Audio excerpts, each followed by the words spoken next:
Before anyone admitted something was wrong, one woman's teeth started falling out. Not all at once. Just one, then another.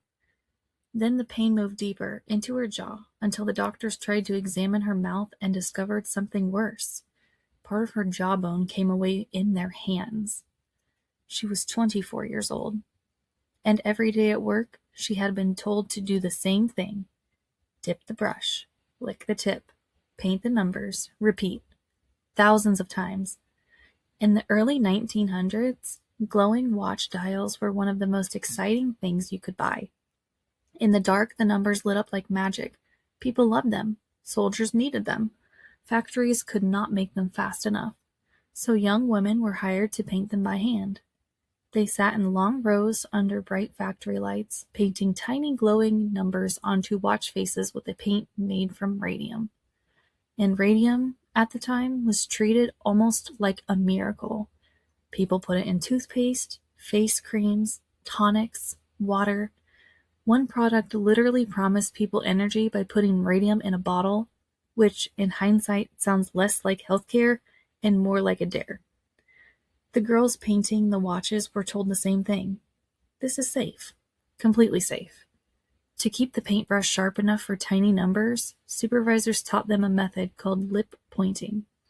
Dip the brush into radium paint, put it between your lips, twist it into a point, then paint.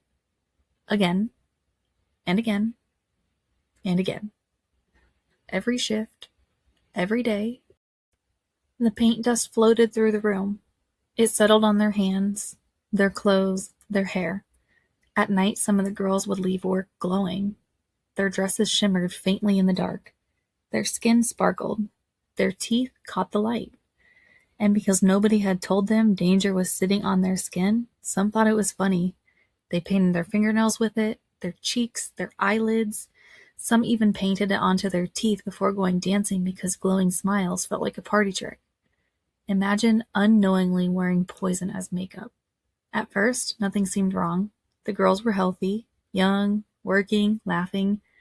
And then the toothaches started. One woman complained of pain in her molars. The dentist pulled the tooth. The pain stayed.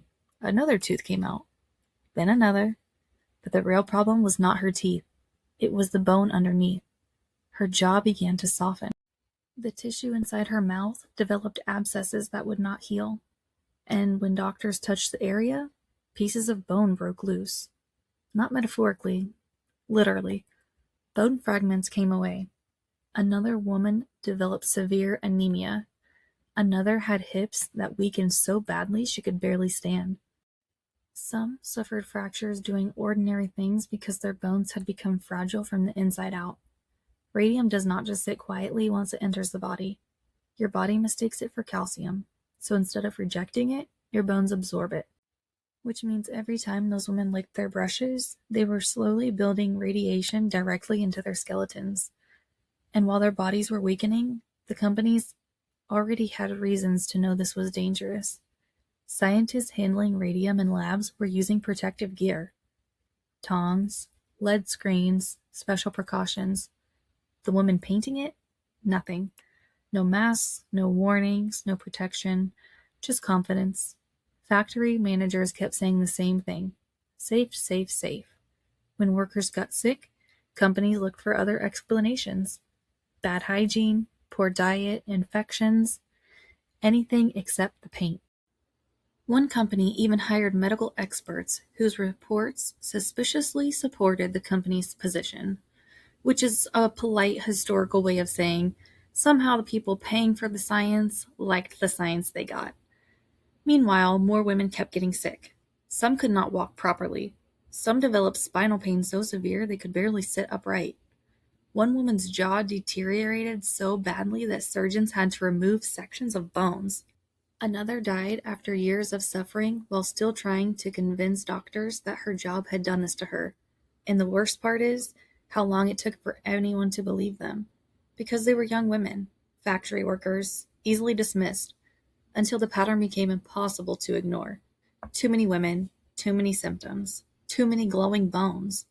By the late 1920s, a group of former dial painters decided they were done waiting for permission to be believed. They sued. Even though many were already extremely sick, some had to testify while physically deteriorating.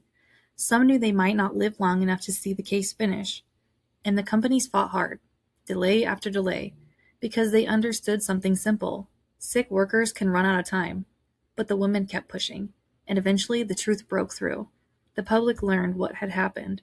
The courts paid attention. The companies settled. But by then, many of the women were already dying. The damage did not stop once exposure stopped, because radium stays inside of the body for years, still emitting radiation, still damaging tissue, still attacking bone.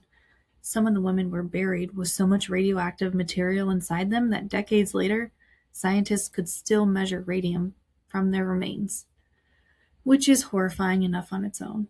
But it also meant they left behind physical proof that could not be argued away. Their bodies were still telling the truth long after the factories stopped denying it. The lawsuits changed labor protections. Workplace safety rules tightened. Industrial health standards changed. Because before these women, companies could get away with saying danger had not been proven yet. After them, that excuse got harder to sell. And the strangest part is how ordinary it all looked at first. A clean factory, tiny paintbrushes, young women doing careful work, a glowing product everyone thought looked beautiful. And hidden inside that beauty was one of the most brutal workplace betrayals in history. Because they were not reckless, they were not careless, they did exactly what they were taught. Dip the brush, lick the tip, paint the numbers, repeat, until their own bones became part of the evidence. History is messy, confusing, and sometimes refuses to explain itself. Subscribe to Hold My Hourglass if you like your history with curiosity and a little side-eye.